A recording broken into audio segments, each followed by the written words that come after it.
واقعہ ایک لڑکی کا ہے جو امیر گھرانے کی لڑکی تھی، اور اس لڑکی کا اپنا بیان یہ ہے کہ میرا گھر چونکہ امیر تھا اور میں بہت ہی ایڈوانس لڑکی تھی، اور کوئی مذہبی تھے تو مسلمان لیکن کوئی مذہبی طور طریقے ہمارے گھر میں یا فیملی میں نہیں تھے، اور مجھ پہ بھی یہی تھا کہ میں ماڈرن بن کر اور فیشنیبل بن کر اور اس طرح بن کے میں رہوں اور جیوں۔ میری گیدرنگ بھی اسی طرح کی تھی۔ وہ لڑکی کہتی تھی اچانک میری طبیعت خراب ہو گئی، میں ہاسپٹل چلی گئی اور میں نے وہاں اپنا بلڈ ٹیسٹ کروایا۔ جب بلڈ ٹیسٹ کروایا تو پھر میں رپورٹ لینے جب گئی تو ڈاکٹر سے میں نے جب پوچھا تو ڈاکٹر نے میرے پاؤں تلے زمین نکال دی کہ کہا کہ تمہیں تو فلاں فلاں بیماری ہے۔ یہ سنتے ہی جیسے مجھے ایسا لگا کہ اگر ٹیبل نہ ہو تو میں گر جاتی، اور میرے اوسان خطا ہو گئے کہ اب میرا کیا حال ہوگا، اب یہ بیماری سے جان کیسے چھوٹے گی۔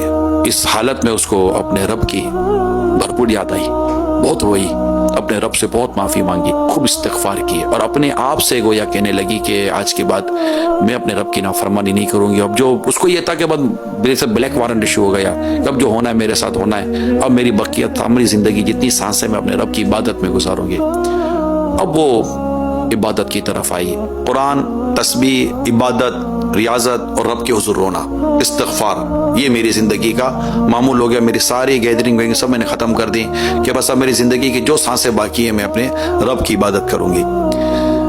ایک دن فون کی گھنٹی بجی، میں نے فون اٹھایا تو وہی ڈاکٹر صاحب فون پر تھے۔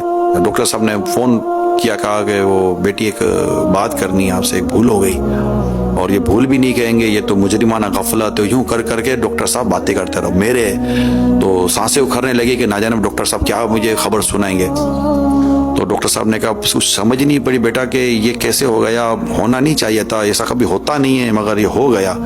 ڈاکٹر صاحب کیا ہوا؟ کہ بیٹا وہ جو میں نے آپ کو جو رپورٹ دی تھی نا وہ آپ کی نہیں تھی، کسی اور کی رپورٹ تھی، آپ کی رپورٹ کلیئر ہے۔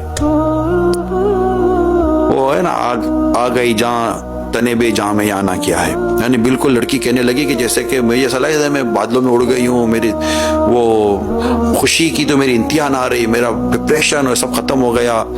اور میں نے پھر فون بند ہوا تو میں نے اپنے آپ سے نیت کی کہ اس غلط خبر کی وجہ سے جو صحیح راستہ مجھے ملا، تو آج خبر جب درست مجھے ملی ہے تو میں اس صحیح راستے کو کبھی نہیں چھوڑوں گی، اور میں زندگی بھر اسی راستے پر چلتی رہوں گی۔ تو اللہ کی رحمت، آئیے آپ اور ہم سب مل کر نیت کریں کہ ہم اپنی زندگی کے انداز کو بدلیں، اپنے رب سے معافی مانگیں، اپنے رب سے بارگاہ میں استغفار کریں، توبہ کریں سچی، اور اللہ ہمارے حالات کو بدلے گا۔